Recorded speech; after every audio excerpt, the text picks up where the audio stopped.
What's up everyone, Big Dan here, and in today's video, we're going to take a look at some rare dialogue with Jack during the Grissom Academy mission in Mass Effect 3.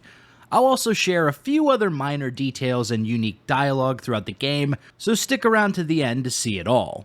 In order to get this dialogue, you'll need to meet a few requirements. First, you need to select Jack as the biotic expert during the final mission in Mass Effect 2.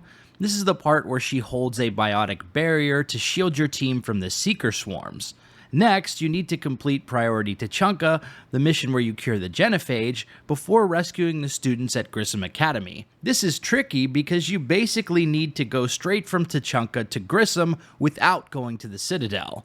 The Cerberus coup triggers on your next visit to the Citadel after dispersing the genophage cure, and once the coup happens, you can no longer complete Grissom Academy. For these reasons, I think most people are going to miss this dialogue. However, if you manage to do all of this, then Shepard and Jack will have some unique dialogue about Mordin when you ask about the biotic squad. What's so valuable about these students? Biotically, I mean. Well, what's scarier than a pissed-off biotic attacker? A whole bunch of them working together. It's like a biotic artillery strike. Any asshole gets in our way, we rip him to shreds. Doesn't that exhaust them? Yeah, sure. But we've been working on conditioning, improving endurance. Whenever they complain, I tell them about the collector base, holding that damn biotic bubble up against those bug things. Ugh, I kept thinking, damn, let the Solarian handle this. He can talk him to death. I saw Mordin. He's dead. Yeah? Too bad. He had some wicked sex advice. This is a callback to Mass Effect 2, where Mordin may give Shepard some love advice if the commander is in a romance. Actually, wanted to talk. Medical matters. Aware that mission is dangerous. Different species react differently to stress. Aware that you and Jack are sexually active, or planning to be, suggest caution. Emotionally unstable biotics dangerous during intercourse. You have a recommendation as a doctor? Can give biotic inhibitor to dampen neural receptors, weaken unintentional biotic effects, no guarantees. Suggest padding walls. Biotic ability also gives benefits. Forwarding booklet to your quarters. Includes diagrams, exercises, inventive uses of Mass Effect fields. Can supply oils or ointments to reduce discomfort. Gave ED electronic relationship aid demonstration vids to use as necessary. Wait a minute, Mordin. You're just yanking me around, aren't you? Shocking suggestion. Doctor-patient confidentiality, a sacred trust. Would never dream of mockery. Enjoy yourself while possible, Shepard. We'll be here studying cell reproduction. Much simpler, less alcohol and mood music required.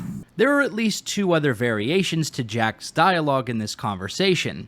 If she held the biotic bubble in Mass Effect 2, but Mordin hasn't died yet, she'll just say this.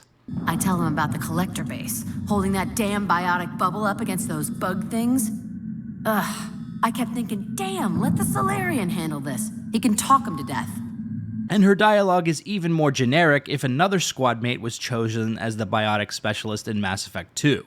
Whenever they complain, I tell them about the collector base, throwing husks around, making shockwaves all over the place.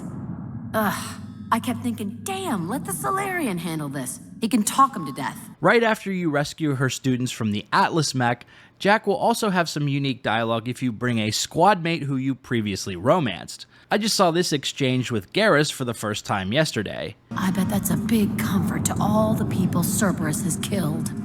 As charming as ever. Bite me, Garrus. Better yet, bite her. Probably how she likes it. She can have some relatively heated banter with Liara as well, where Liara reveals Jack's real name. I bet that's a big comfort to all the people Cerberus has killed. I'd forgotten how angry she was. Whereas I barely remember you at all, Blue. Your real first name is Jennifer. I can find your last name if you ask politely. I just find it funny that Liara pulls out the Shadow Broker card to get a petty jab in conversation. It's like, hey Liara, you're supposed to be the Shadow Broker. You know, like staying in the shadows. She might as well put Shadow Broker on her LinkedIn profile at this point. Anyhow, back to Mordin, I want to share one more piece of unique dialogue before I go. During the Omega DLC, Arya and Shepard will talk about Mordin during the push to Afterlife. If Mordin is still alive when you complete Omega, then Arya says this. This looks familiar. I liked it better when Mordin Solus was here shooting up looters. Shepard will chime in with some additional dialogue if Mordin died, curing the genophage. I liked it better when Mordin Solus was here shooting up looters. Mordin is dead. Pity. He was a very practical kind of Solarian. I love seeing all these variations in dialogue based on different choices you make and different mission timing. BioWare really showed a lot of commitment to making little details like this, which very few modern games bother to do. It's one of the many things that set the Mass Effect trilogy apart and makes these games truly special. So there you have it, some rare dialogue with Jack in Mass Effect 3. If you like this video, be sure to subscribe to Big Dan Gaming for more Mass Effect and RPG videos. I also have a bunch more Mass Effect videos, so why don't you check out another one, like this one I've linked on the screen. Shout out to all the channel members for supporting my content. Until next time, this has been Big Dan. I should go.